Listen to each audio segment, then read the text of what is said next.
నమస్తే welcome to 69 TV news కి స్వాగతం నేను రాణి ముందుగా హెడ్లైన్స్ చూద్దాం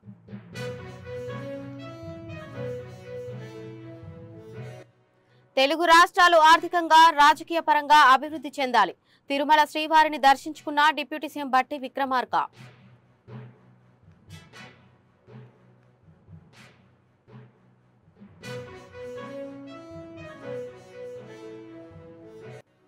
రోడ్డు ప్రమాదాల నియంత్రణకు పోలీసులు వినూత్న ఆలోచన ఒంగోలులో డ్రోన్ కెమెరాలతో ట్రాఫిక్ నియంత్రిస్తున్న పోలీసులు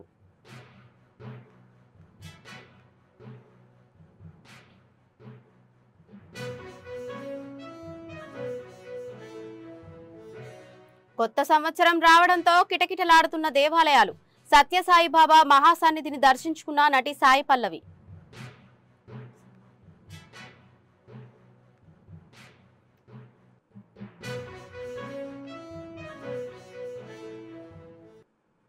తిరుమల శ్రీవారిని తెలంగాణ డిప్యూటీ సీఎం బట్టి విక్రమార్క దర్శించుకున్నారు. వీఐపీ విరామ సమయంలో పాల్గొని మొక్కులు చెల్లించుకున్నారు. అనంతరం ఆయన మాట్లాడుతూ ప్రపంచంలోని తెలుగు వారందరూ సుఖ సంతోషాలతో ఉండాలని, తెలంగాణ రాష్ట్రం ఆర్థికంగా, సామాజిక సమానత్వ, రాజకీయ పరంగా అభివృద్ధి చెందాలని కోరుకున్నట్లు తెలిపారు.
తిరుమల తిరుపతి వెంకటేశ్వర స్వామి వారిని దర్శించుకొని ప్రపంచవ్యాప్తంగా ఉన్నటువంటి తెలుగు వాళ్ళందరికీ కూడా మంచి జరగాలని నూతన సంవత్సర శుభాకాంక్షలు తెలియజేస్తూ ఉన్నాం.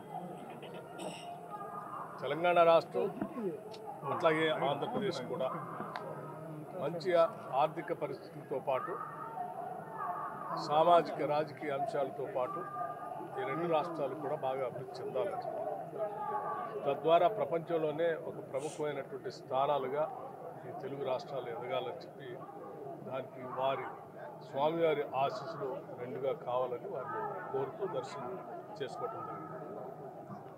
అట్లాగే మీకు, మీ యాజమాన్యానికి, మీ సిబ్బందికి కూడా, అట్లా మీ శ్రోతలకు కూడా నూతన సంవత్సర శుభాకాంక్షలు తెలియజేస్తారు. రోడ్డు ప్రమాదాల నియంత్రణకు ప్రకాశం జిల్లా పోలీసులు వినూత్న ఆలోచన చేశారు. ఇందులో భాగంగా వాహనదారులు ట్రాఫిక్ నిబంధనలు ఉల్లంఘించకుండా రోడ్డు భద్రతా నియమాలను పాటించేలా చూడటమే లక్ష్యంగా డ్రోన్లతో నిఘా ఏర్పాటు చేశారు. ఎస్పీ దామోదర్ ఆదేశాల మేరకు ఒంగోలు పరిధిలో సోమవారం డ్రోన్ కెమెరా గురించి ప్రజలకు అవగాహన కల్పించారు. ఇకపై వాహనదారులకు డ్రోన్ల కెమెరాల సహాయంతో ఫైన్లు వేస్తామని తెలిపారు.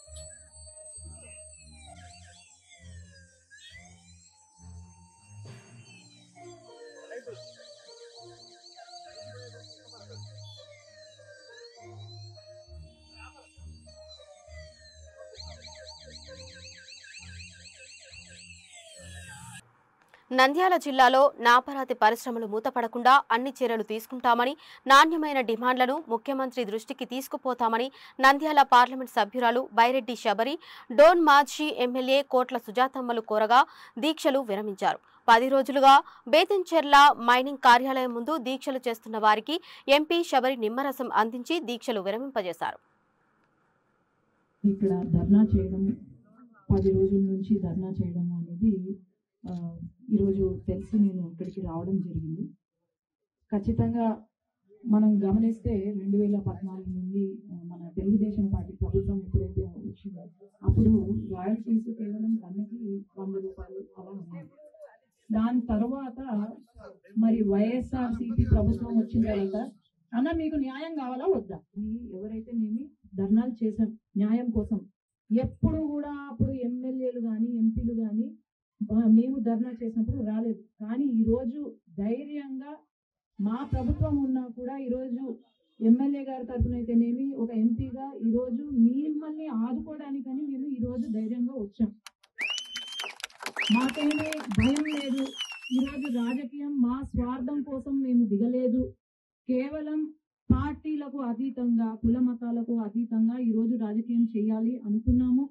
ఖచ్చితంగా ఎక్కడ అన్యాయం జరిగినా న్యాయం జరిగేలాగా మేము పోరాడతాం. ఇప్పుడే అమ్మ అన్నారు మేమిద్దరం రాక్షసులు ఇక్కడ తయారైనామని, కానీ అమ్మ రాక్షసి కాదు, దేవత. ఇక్కడ మీకు దోన్లో ఖచ్చితంగా మంచి జరుగుతుంది. ఇప్పుడు 2014 నుండి ఎప్పుడైతే టీడీపీ ప్రభుత్వంలో ఉండినామో అప్పుడు రాయల్టీ 100 రూపాయలు మాత్రమే ఉండింది తనకి. తర్వాత స్వార్థం కొద్దీ ఎక్కడ డబ్బులు రాబట్టుకోవాలో అని చెప్పి దాన్ని 100% పెంచినారు. మీరు అంటున్నారు కోవిడ్ తర్వాత అనుకోని కారణాల వల్ల, కోవిడ్ తర్వాత ఏ ప్రభుత్వం అయినా అనుకోని కారణాల వల్ల ఇట్లాంటి చిన్న చిన్న పరిశ్రమలు, నాపరాయి పరిశ్రమలు ఏవైతే ఉన్నాయో దాన్ని ఎవరు కూడా టార్గెట్ చేయరు తెలివి ఉన్న వాళ్ళైతే. ఎందుకంటే వేలాది మంది దీనిపైన ఆధారపడి ఉన్నారు. మనం గమనిస్తే గత 5 సంవత్సరాల కాలంలో 80% పరిశ్రమలు మూతపడిపోయినాయి. ఎంతో మంది ఉపాధి కోల్పోయినారు. దాన్ని ఎట్లా రివైవ్ ఇచ్చిన అప్పు తీర్చమని అడిగినందుకు ఓ ప్రబుద్ధుడు సినీ ఫక్కీలో బెదిరింపులకు పాల్పడి అడ్డంగా కేసులో ఇరుక్కున్నాడు. అతనికి సాయంగా నకిలీ పోలీసులు అవతారం ఎత్తిన వారు కటకటాల పాలయ్యారు. ప్రకాశం జిల్లా కేంద్రం ఒంగోలులోని సెలూన్ షాపు నిర్వహించే శ్యామ్ కుమార్ తన అవసరాల కోసం ఒంగోలుకే చెందిన ఓ వ్యక్తి వద్ద నుంచి 10 లక్షలు అప్పు తీసుకున్నాడు. 6 నెలలు గడుస్తున్నా డబ్బులు తిరిగి ఇవ్వకపోవడంతో అప్పు ఇచ్చిన వ్యక్తి ఒత్తిడి పెంచాడు. అయితే అప్పు తీర్చే ఉద్దేశం లేని శ్యామ్ కుమార్ అతనికి అప్పు ఎగ్గొట్టడంతో పాటు అతని నుంచే పెద్ద మొత్తంలో డబ్బు కాజేయాలని ప్లాన్ చేశాడు.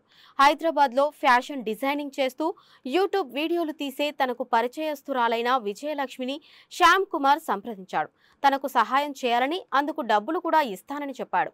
పథకం ప్రకారం పోలీసు డ్రెస్లో వచ్చి బెదిరించడంతో అనుమానం వచ్చిన బాధితుడు పోలీసులకు ఫిర్యాదు చేయడంతో బండారం బయటపడటంతో వారిని పోలీసులు అరెస్టు చేసి రిమాండ్కు తరలించారు.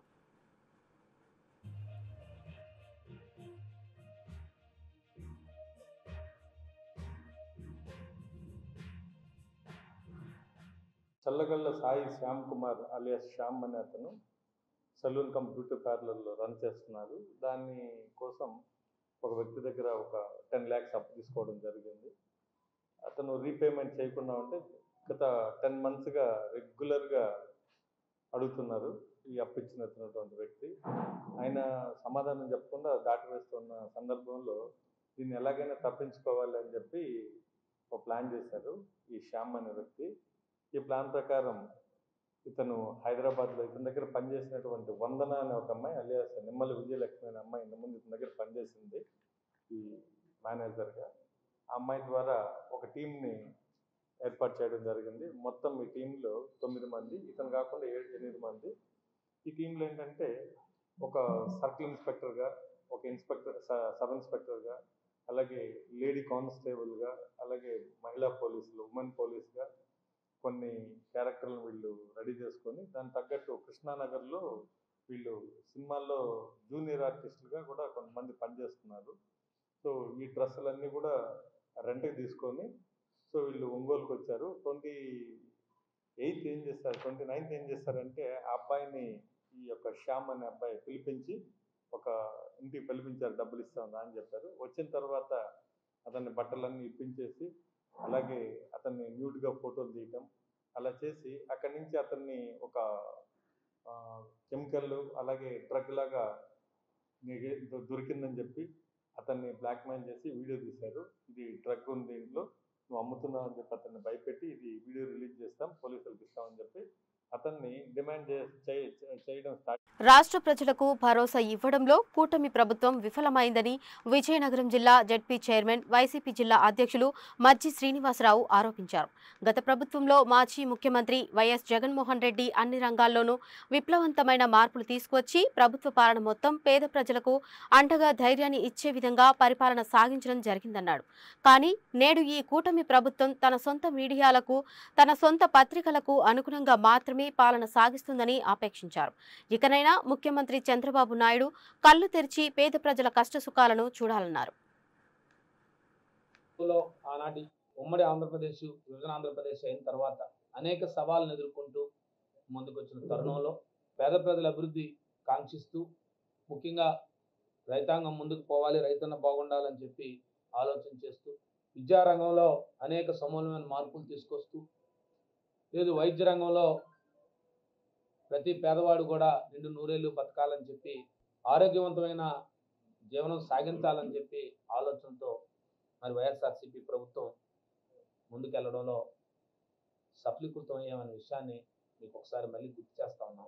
అనేకమైన కార్యక్రమాలు చేసిన ప్రభుత్వం సరే ప్రజల తీర్పుని శిరసావిస్తూ ప్రభుత్వాన్ని కోల్పోవడం, మరి కూటమి ప్రభుత్వం ఏర్పడటం, మరి కూటమి ప్రభుత్వం వచ్చి అనేక హామీలు ఇచ్చి సూపర్ 6 అని హామీలు చెప్పి ఈ 6 నెలల కాలంగా కేవలం ఒక పెన్షన్ పథకాన్ని మాత్రమే హామీ ఇచ్చి, లేదు గ్యాస్ సిలిండర్లు అని చెప్పి 3 గ్యాస్ సిలిండర్లు అని చెప్పి ఈ 6 నెలల కాలంలో వారికి రావాల్సిన 2 సిలిండర్లు కూడా ఒక గ్యాస్ సిలిండర్నే ఇచ్చిన వైనాన్ని మరోసారి ఉమ్మడి విజయనగరం జిల్లా ప్రజలందరికీ గుర్తు చేస్తా ఉన్నాను.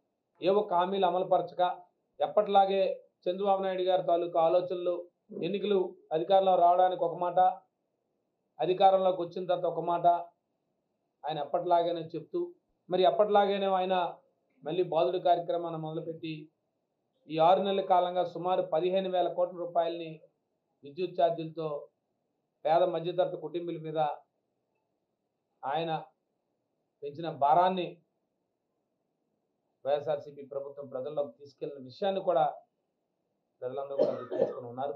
ఇదే కాదు, అనేక రకాలైన ఒక పక్క నిత్యావసర వస్తువులు ధరలు పెరిగాయి, ఒక పక్క కరెంటు ఛార్జీలు పెరిగాయి, లేదు ఇంక ఇప్పటి నుంచి భూములు రిజిస్ట్రేషన్ పెంచుతామని చెప్పి ఇప్పటికే చెప్తా ఉన్నారు.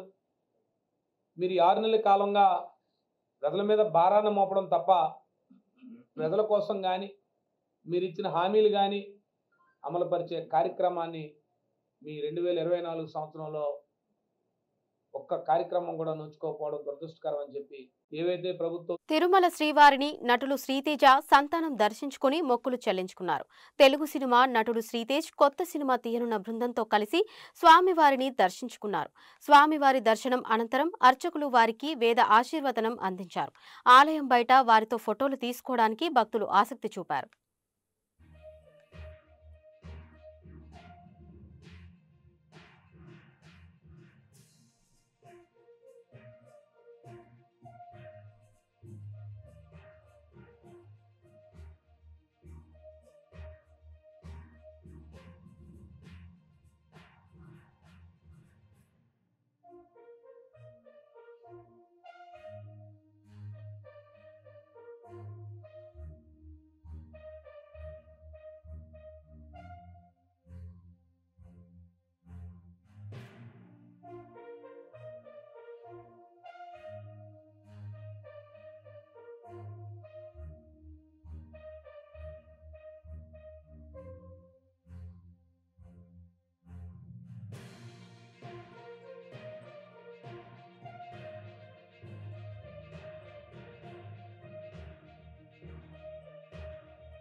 శ్రీ సత్యసాయి జిల్లా పుట్టపర్తిలోని ప్రశాంత నిలయంలో నూతన సంవత్సర వేడుకలు ఘనంగా జరిగాయి. ఈ వేడుకలో సినీ ప్రముఖ నటి సాయి పల్లవి పాల్గొన్నారు. అలాగే సత్యసాయి బాబా మహాసమాధిని ఆమె దర్శించుకున్నారు. సాయి కుల్వంత్ సభా మందిరం భక్తులతో కిటకిటలాడింది. సాయి పల్లవి శ్రీ సత్యసాయి బాబా భక్తురాలన్న సంగతి తెలిసిందే.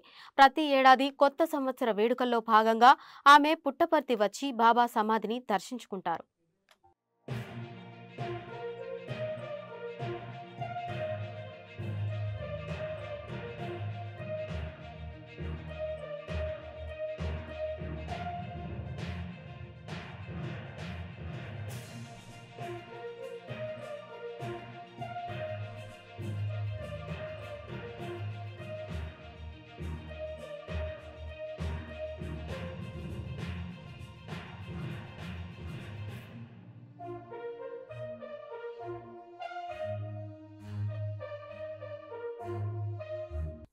నూతన సంవత్సరం ప్రారంభ సందర్భంగా యాదాద్రికి భక్తులు పోటెత్తారు. సత్యనారాయణ స్వామి వ్రతాలు, దీపాలు వెలిగించి మొక్కులు తీర్చుకున్నారు. భక్తుల రద్దీతో శ్రీ లక్ష్మీ నరసింహస్వామి ధర్మ దర్శనానికి అధికారులు ప్రత్యేక ఏర్పాట్లు చేశారు. భారీగా భక్తులు తరలి రావడంతో స్వామివారి సన్నిధి సందడి వాతావరణం నెలకొంది.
బులెటిన్ ముగించే ముందు హెడ్లైన్స్ మరోసారి చూద్దాం.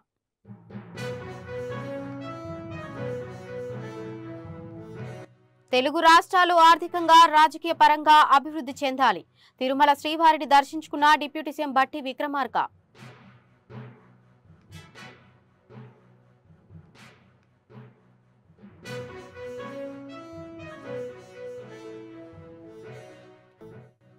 రోడ్డు ప్రమాదాల నియంత్రణకు పోలీసులు వినూత్న ఆలోచన.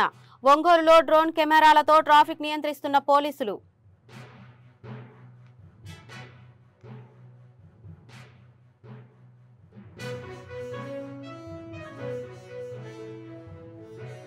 కొత్త సంవత్సరం రావడంతో కిటకిటలాడుతున్న దేవాలయాలు. సత్యసాయిబాబా సమాధిని దర్శించుకున్న నటి సాయి పల్లవి.